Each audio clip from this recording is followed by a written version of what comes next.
Hey everyone, I'm Harper. Just your typical 18-year-old high school senior from suburban Chicago. Or maybe not so typical.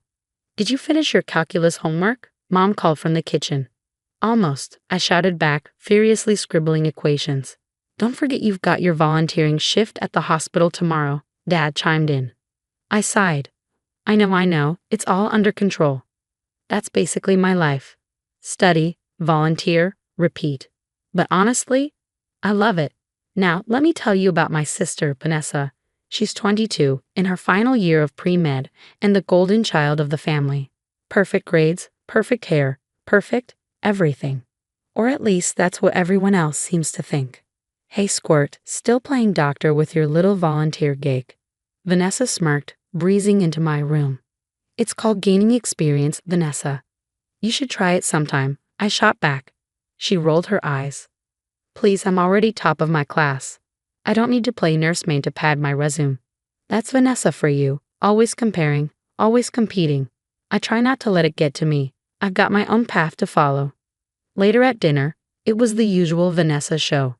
So Vanessa, tell us about your latest research project. Dad beamed as she launched into an impressive explanation of her groundbreaking work. Mom turned to me. Harper, why don't you do something like that? It would look great on your college applications.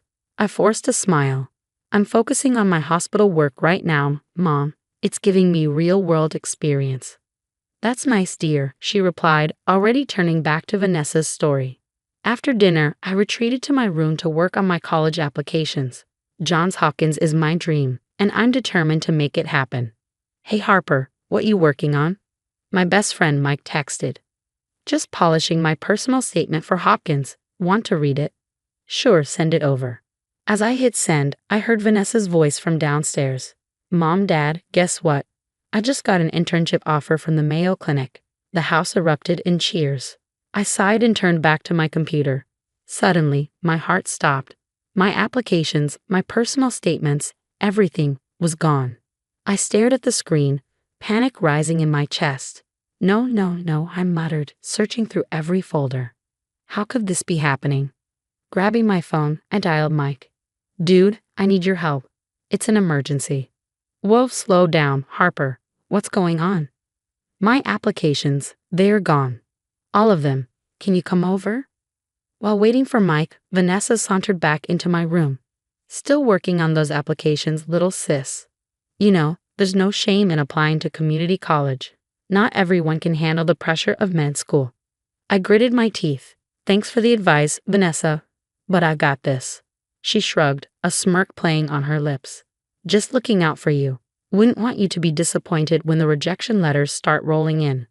Before I could respond, the doorbell rang. Thank God, Mike was here. As Mike worked his tech magic, Vanessa's words kept replaying in my head. Something felt off. Hey Harper, I think I found something, Mike said, his voice tense. These files weren't just deleted. They were accessed remotely and then wiped. My blood ran cold. What are you saying?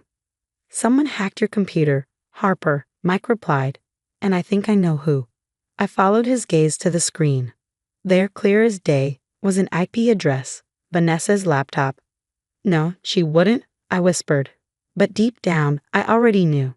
I stormed downstairs, finding Vanessa in the living room with our parents. How could you? I shouted. You deleted my applications. Vanessa's face paled. Vanessa quickly composed herself. What are you talking about? Have you lost your mind? Don't lie, Vanessa. We traced it back to your laptop.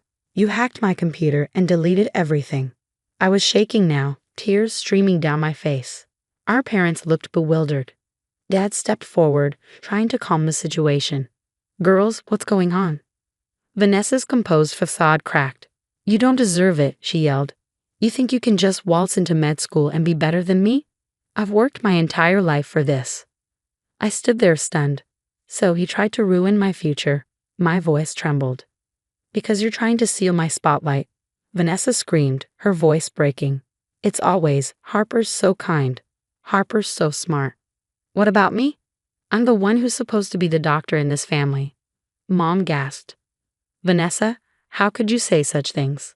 But Vanessa was on a roll now, years of pent-up jealousy pouring out. You have no idea what it's like, always feeling like I have to be perfect. Always knowing Harper's right behind me, ready to take my place. Take your place. I was incredulous. I've never tried to compete with you, Vanessa. I just wanted to follow my own dreams. Dad stepped in, trying to mediate. Girls, please, we can work this out. Maybe we should consider family therapy. No, I cut him off, my voice steely. There's no therapy for this. Vanessa tried to destroy my future. I'm done. Harper, please, Mom pleaded. We're family. We can fix this. I paused at the doorway, my back to my family. Watch me. The days after the confrontation were a blur. I felt like I was drowning, watching my dreams slip away with each passing deadline. But I refused to let Vanessa win. Okay, team, I said, looking around at my friends gathered in my room. We've got a lot of work to do and not much time. We divided the tasks. Sarah would help me rewrite my personal statements, Alex would contact my teachers for new recommendation letters, and Mike would handle the technical side, making sure everything was submitted correctly. As we worked, my phone buzzed. It was Mom. I hesitated before answering. Harper, please come home, she said softly. We need to talk about this as a family. I took a deep breath. I can't, Mom. I need to focus on rebuilding what Vanessa destroyed. There was a long pause. We didn't know. We never saw. We're so sorry, Harper. A lump formed in my throat, but I pushed it down. I know, Mom, but I need to do this on my own now. As I hung up, Sarah squeezed my shoulder. You've got this, Harper. We believe in you. Days turned into weeks.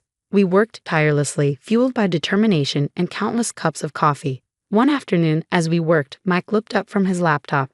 Hey, what about this EMT certification program? He suggested, pointing at the screen. It's a year-long course. Could be a great experience before med school. I leaned in, intrigued. That actually looks amazing. I could get hands-on experience, really see if this is what I want. As I began to broaden my horizons, news from home trickled in. Vanessa's university had launched an investigation into her academic conduct. Apparently, her unethical behavior wasn't limited to sabotaging my applications. She's been put on academic probation, Dad told me during one of our weekly calls. His voice was heavy with regret. We had no idea things had gotten so bad. We failed both of you. I sighed, feeling a strange mix of vindication and sadness. We all have a lot to learn, Dad. But right now, I need to focus on my future. Months passed.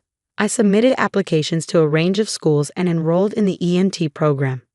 The work was challenging, often grueling, but it ignited a fire in me that I never knew existed. Then, on a crisp spring morning, it happened. I was at the EMT station when my phone buzzed with an email notification. My hands shook as I opened it. Dear Harper Johnson, we are pleased to offer you admission to Stanford University School of Medicine with a full scholarship. I stared at the screen, tears filling my eyes as the weight of everything lifted from my shoulders. Despite everything, I had made it. I couldn't believe my eyes. Stanford with a full scholarship. I read the email 3 times before it finally sank in. Mike, I yelled, dialing his number. You're not going to believe this. As I shared the news with my friends and family, a weight seemed to lift off my shoulders. I had done it. Despite everything, despite Vanessa's betrayal, I had risen from the ashes and forged my own path. I couldn't help but wonder if Vanessa had heard about my acceptance. Part of me hoped she had, not out of spite, but as proof that her actions hadn't defined me. I had defined myself. Later that night, as I looked out at the stars, a sense of peace washed over me. This was just the beginning of my journey, and for the first time in a long time, I was excited to see where it would lead. The lecture hall buzzed with excitement as I gathered my notes. 2 years into Stanford Med, and here I was about to present my research to some of the brightest minds in emergency medicine. Taking a deep breath, I stepped up to the podium. Good afternoon, everyone. Today I'll be discussing our findings on innovative triage techniques in mass casualty events. As I spoke, I caught sight of my parents in the audience, their faces beaming with pride. Our relationship had come a long way since the fallout with Vanessa. They had learned to celebrate my achievements without comparing me to her, to support me without suffocating. As the day wound down, I found myself surrounded by friends, colleagues, and family. Mike pulled me into a tight hug. You were amazing, he whispered. I looked around at the smiling faces, feeling that familiar sense of peace wash over me. This was where I belonged. This was the future I had fought for. A surge of excitement ran through me for what lay ahead. The road hadn't been easy, but it had led me exactly where I was meant to be. And that's the end of my story, everyone. Now I've got a question for you. If you were in my shoes, would you ever forgive Vanessa for what she did? Or are some betrayals just too deep to move past? Share your thoughts in the comments below.